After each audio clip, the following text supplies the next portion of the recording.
Hi guys, this is Jesse in the Transgender Effect. Thank you very much for tuning back. So I'm gonna talk about injections and silicone injections, oil injections, and uh, implants versus hormone therapy. And I'm gonna start with a quick update about for the last 2 weeks. I've been battling a kidney infection, and in the with this kidney infection, it started with two kidney stones, and I end up going to the urgent care unit, and they gave me a shot. And while I was getting the shot, the nurse was trying to feel like, okay, so this is where it goes, and then she went to squeeze it, and I'm like, what? And then she goes and squeeze it again, and I'm like, okay, somebody's enjoying that thing really, really, really good. And then she goes and squeeze the whole thing, and I'm like, feeling really uncomfortable, mainly because, I mean, I know it's not that hard to actually put an injection. Uh, I mean, it is hard when you're doing it yourself. I tried it. Never again. Missed my target for about like 5 centimeters. It was really painful. Um, so I got to the but anyways, and then and I'm like, are you gonna do it or not? And she goes, oh yeah, yes. I'm sorry. And then I guess that what she was trying to do is trying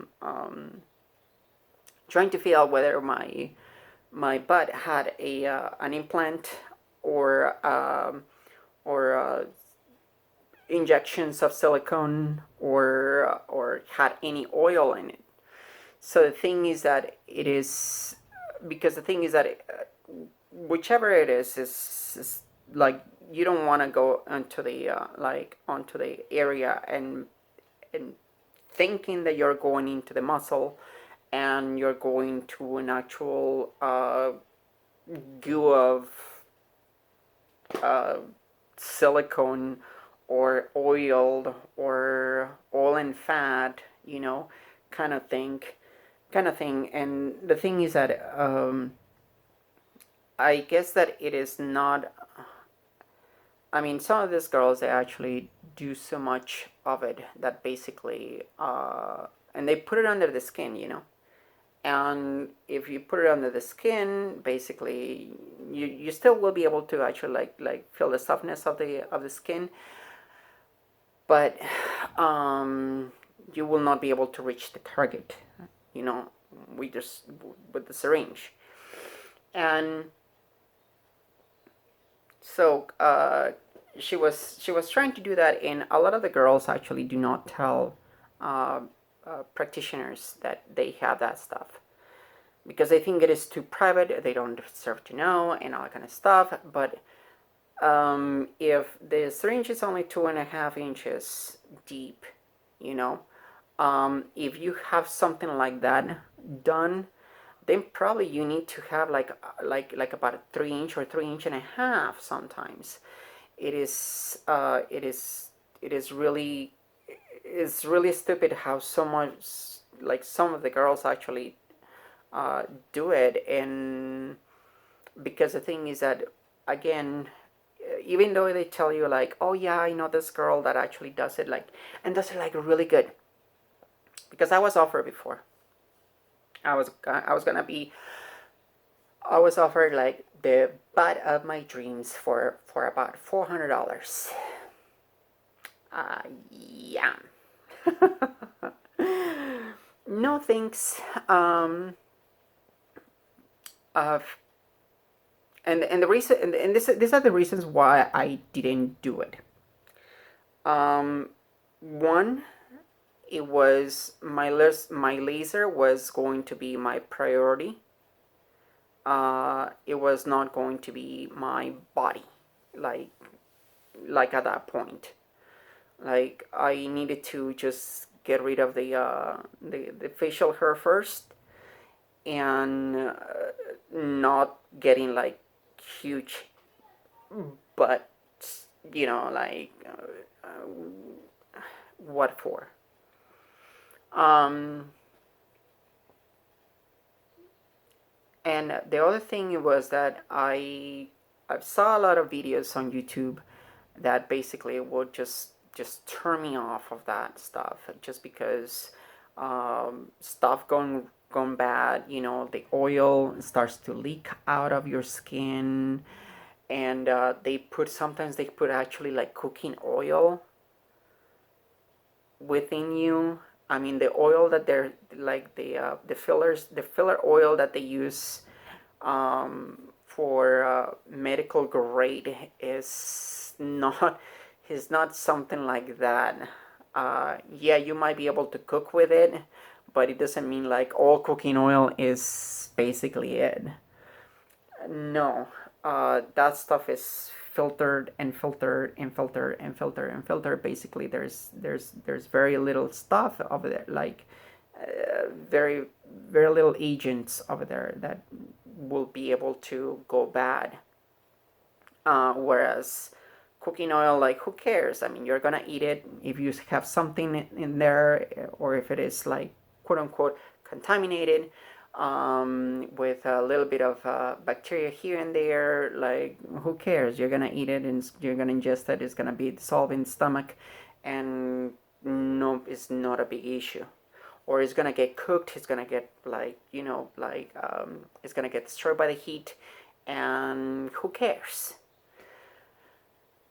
It's just the nature of the beast, But they put it right there, injecting into your skin, and yeah, it looks great for the first year or so, and then you start having issues, uh, or 2 years you start having issues, or even less than that, you start having issues. So I decided, like, nope, I'm not gonna do that. I uh, I've also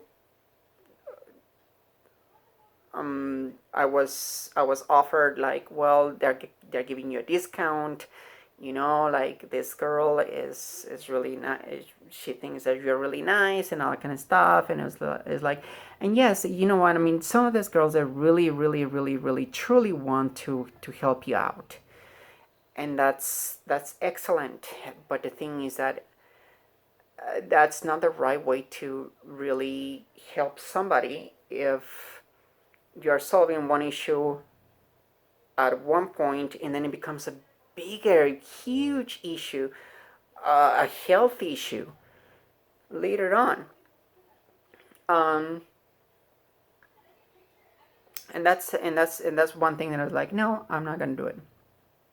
So I got to the I went through the hormone therapy and all. Like, obviously hormone therapy is for life. So basically, I'm taking the stuff for the rest of my life, and that's fine.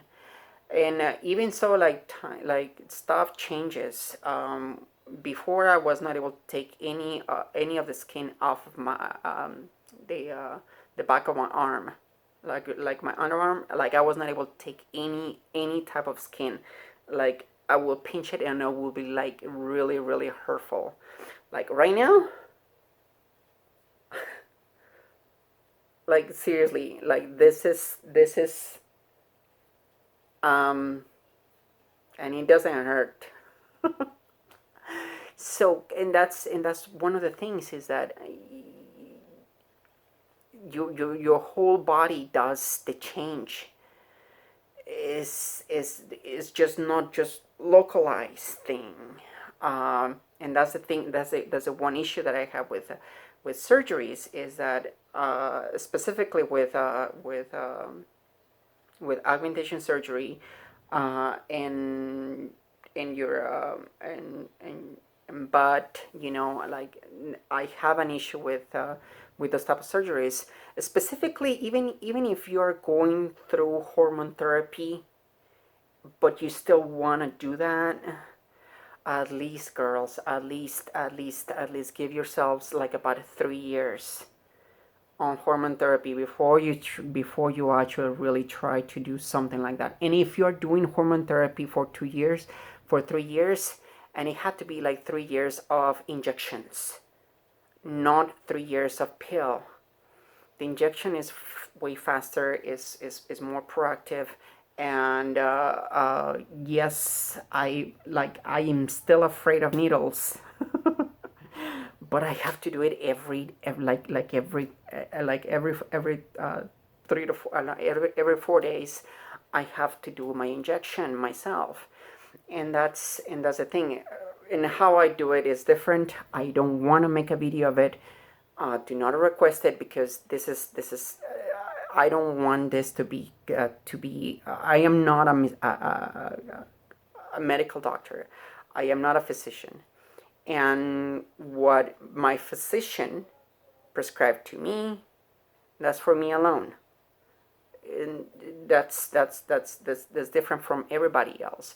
So the thing is that what I'm saying is, like, if you're doing it with injections, is that the only reason why I said give it the try with injections, after you have given a 3 year injection trial to your body, that and then you can say, like, well, yes, I still want to do the implants, then that's a different thing.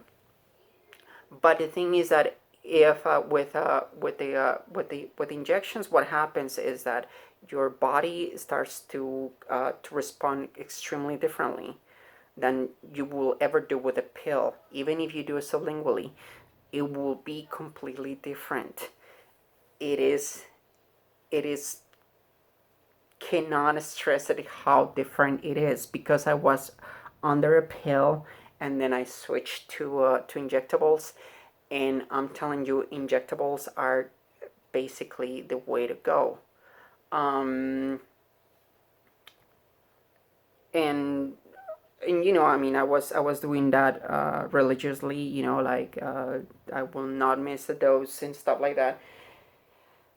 But um, with injectables is so much different, and um, I don't have to, anyways. Which I'm not gonna go to details really onto this, because the thing is that I don't think it's safe for anyone to actually, like, really start to say, like, oh, you know what, I'm just gonna do it like her. But talk to your physician first, and say, like, hey, you know what about injectables? And then your physician is gonna be like, well, are you able to handle injectables? And usually they have the nurse. Usually a nurse will tell you exactly how to do it and how to do it properly. And I had one of my friends. She's a nurse, and she told me, like, like like how to do it properly. So I was like, all right, great, and that's it. So when uh, when I say, like, 3 year period time, it is because um, in the first 2 years you start to get like a really big burst of changes. Especially with injectables. Even if you're still with pills, you will be able to see completely different changes. And then after that, like I said, if you do it, that's fine. Now, a lot of girls, they say, like, okay, so I'm just gonna do implants and doing my hormone therapy and stuff like that, and what they do is they start the hormone therapy, and their implants, they start to shift, you know, and they start to get bigger and bigger, and obviously they love it. But it's just the body fat pushing up the implant and pushing it out of the place, And the thing is that the the hormone therapy actually will make your body more sensitive. Whereas if you already have an implant and stuff like that, you already probably destroyed a lot of the sensitivity of the nipple and the breast tissue. Because the thing is that it is the tissue itself actually is I mean, you get very, very, very, very sensitive, especially to somebody else's touch. So, um, again, is and that is with the implants. That is with the safest part. If you're doing oils and silicone injections, is going to, like, you're going to end up with cottage cheese like everywhere you actually put it, because the thing is that your body fat is trying to do what it needed to be what needed to be done, but then you have that foreign bodies in within your own body. So um, just wait patiently. Is it, yes, it takes time, that's fine, but the worth, I mean, the wait is complete. I mean, it's completely worth it. uh, you guys, thank you very much for tuning back. Try to stay healthy. Drink a lot of water. Stop drinking sodas. um, Especially if you have within your family you have kidney deficiencies and stuff like that. Things that. So I guess that I'll talk to you guys later. Take care. Subscribe and comment. See you guys later. Bye.